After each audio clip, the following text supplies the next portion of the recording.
Welcome back to my YouTube channel. This is me Hamid Khan और आज हम कैंसर ऑफ गॉल ब्लैडर को discuss करेंगे।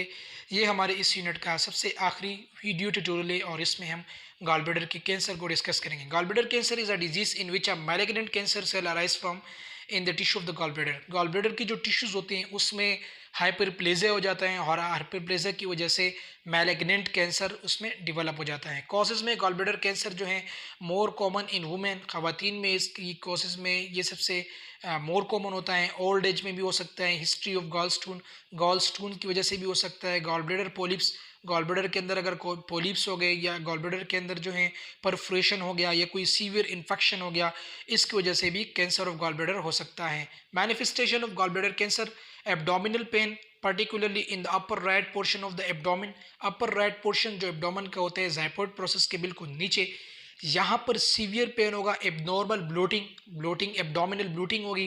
पेट में जो है गैसेस बहुत ज़्यादा बढ़ जाएगी। इसके अलावा fever, weight loss, nausea, yellowing of the skin and whites of the eyes जो आंखों की जो सफ़ेदी होती है वो येलो हो जाती है और स्किन भी येलो हो जाती है, जिसे हम जॉन्डिस कहते हैं।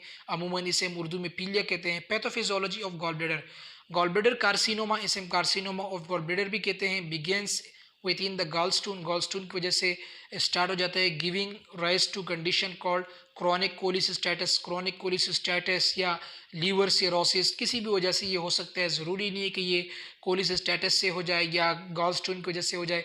विच increase to risk to gall bladder cancer formation, जो गॉल ब्लैडर को कैंसर के रिस्क पर ले जाते हैं। More than 90% of the patient with gall bladder carcinoma show dysplasia. 90% जो पेशेंट होते हैं जिससे गॉल ब्लैडर कार्सिनोमा होता है उसके सेल में डिस्प्लेजिया हो जाते हैं, उसकी शेप और उसकी न्यूक्लियस जो है वो इरेगुलर हो जाते हैं।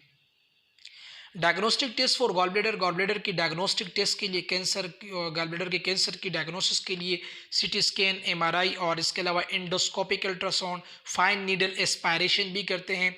फाइन नीडल एस्पायरेशन से मुराद नीडल के ज़रिए जो लीवर के फ्लूइड होते हैं या लीवर के सेल होते हैं उसको ड्रेन करते हैं और लेबोरेटरी भेजते हैं ताकि सेल की मॉर्फोलॉजी मालूम हो सके कि सेल में हाइपरप्लेजिया तो नहीं हो रहा या सेल के अंदर हाइपरट्रोफी तो नहीं हो रही लीवर के सेल में। और इसके अलावा cholangiography is the imaging of the bile duct by x ray and injection of contrast medium को एक इंजेक्शन लगाते हैं जिसमें कोलिंजियोग्राफी के ज़रिए जो बाइल डक्ट होता है और लीवर होता है उसको देखते हैं कि उसमें कोई बीमारी तो नहीं है। Medical management of gall bladder cancer में कीमोथेरेपी, रेडिएशन और इसके बाद सिम्टोमेटिक ट्रीटमेंट का मतलब ये है कि सिर्फ और सिर्फ उस जो सिम्टम्स होते हैं उसको रिलीव करने के लिए हम ट्रीटमेंट देते हैं। Surgical management of gall bladder की सर्जिकल मैनेजमेंट में बेसिकली गॉल ब्लैडर को रिमूव करना है और गॉल ब्लैडर को रिमूव करना बेसिकली इसे हम कोलिसिस्टेक्टमी कहते हैं। ये स्टेप 1 प्रोसीजर है, इसमें गॉल ब्लैडर में कट लगाए और इसके बाद गॉल ब्लैडर को यहाँ पे रिमूव किया गया। स्टेप डाउन प्रोसीजर है, इसे हम कोलिसिस्टेक्टमी कहते हैं। ये लेप्रोस्कोपी सर्जरी के ज़रिए, लेप्रोटॉमी भी इसे हम कहते हैं या लेप्रोस्कोपी सर्जरी भी कहते हैं। इसमें कोलिसिस्टेक्टमी होती है, सिंपल कोलिसिस्टेक्टमी कहते हैं। ये एक ट्रीटमेंट होता है ताकि बॉडी को और कैंसर से बचाया जा सके। Nursing intervention of gall bladder cancer के इंटरवेंशन में पेन को रिलीव करना है एनाल्जेसिक के ज़रिए। इसके अलावा पेशेंट के रिस्पायरेटरी स्टेटस को इम्प्रूव करना है, स्किन केयर देना है और बायलरी ड्रेनेज जो बायल होते हैं उसको ड्रेन करना ज़रूरी होता है बॉडी से। प्रॉपर न्यूट्रिशन, पेशेंट की प्रॉपर न्यूट्रिशन का ख्याल रखना है। एजुकेशन देना है related to the disease patient की फैमिली और पेशेंट को उसकी बीमारी के बारे में इंफॉर्मेशन देनी है। यूरिन के आउटपुट को ऑब्ज़र्व करना है, इनटेक और आउटपुट को भी ऑब्ज़र्व करना है।